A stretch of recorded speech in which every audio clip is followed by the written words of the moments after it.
I was asking about the constructive measures that need to be taken in terms of bank lending, and I don't think we got really much of an answer.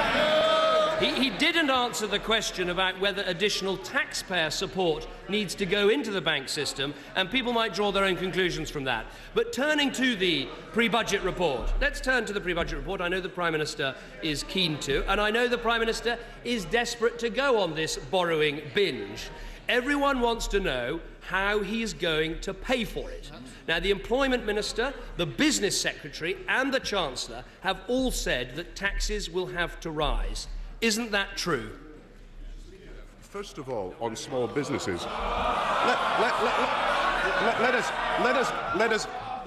Prime Minister's answering. I can hear him answering. He may not answer the way that the honourable members want him to answer, but he's answering. Answer.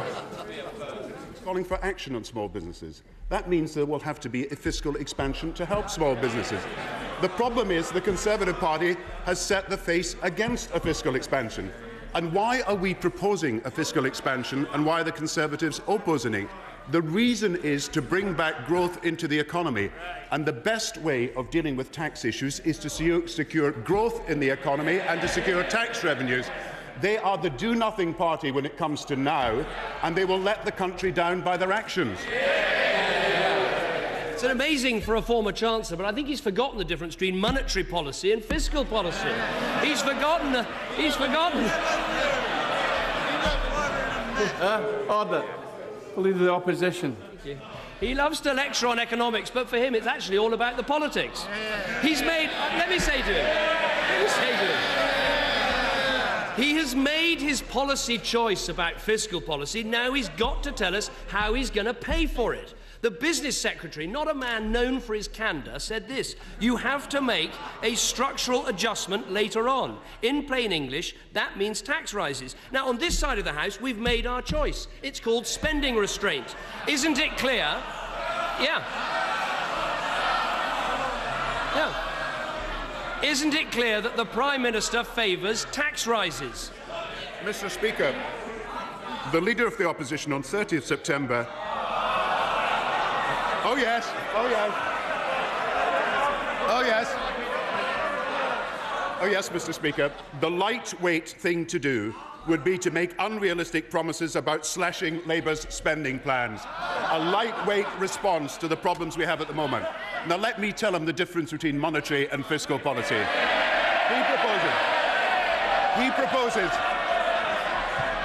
He proposes we only use monetary policy, yet only a few days ago the Shadow Chancellor was saying it would be impossible for the Bank of England to cut interest rates because of our fiscal action, and the bank cut interest rates by the largest margin for years, 1.5%. And as for the present circumstances, everybody in every continent round the world is saying very clearly monetary policy is not enough. He wishes only to use monetary policy, but everyone, right-wing governments, left-wing governments, are saying monetary action will not be enough, and that's why we need to use fiscal policy. That is real help for people and for families now. If he's setting his face against that, then he is setting his face against helping families and business through the difficult downturn they face.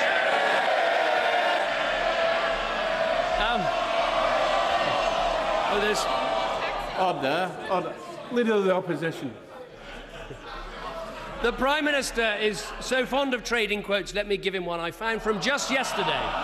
This is the former economic advisor to his own government, Derek Scott. He was asked...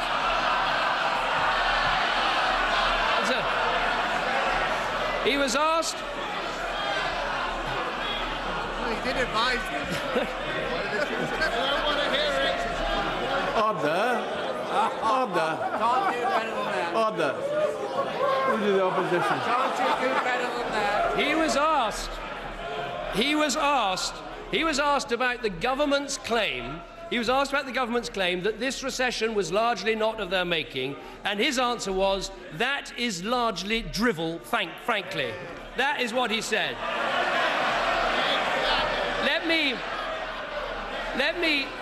Let me use some words.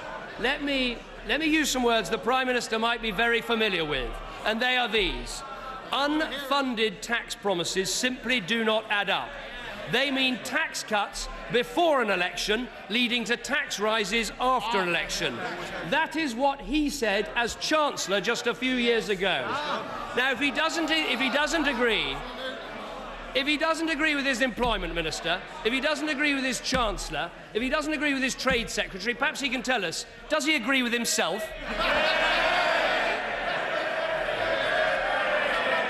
Mr. Speaker, only a few days ago, they all shout, but only a few days ago, the Leader of the Opposition himself was saying that borrowing had to be allowed to happen. Then he changed his mind, and he is depriving people of real help for businesses and for families. And the issue will come down to this. Do we want to help people through difficult times, a downturn that every country in the world has faced, a downturn, by the way, that even the Americans agree started in America? Do we want to help people through difficult times, or do we want to take the advice that was followed in the 1980s and the 1990s by the then Conservative government and to do absolutely nothing to help people in time of need? We are going to be the party that helps people through this difficult downturn. The Conservative Party have changed their policy yet again, and now they are unable to help people. And as the Deputy Chairman of the Conservative Party said only 2 days ago, as he said, the recession must take its course. We will act. They would refuse to act.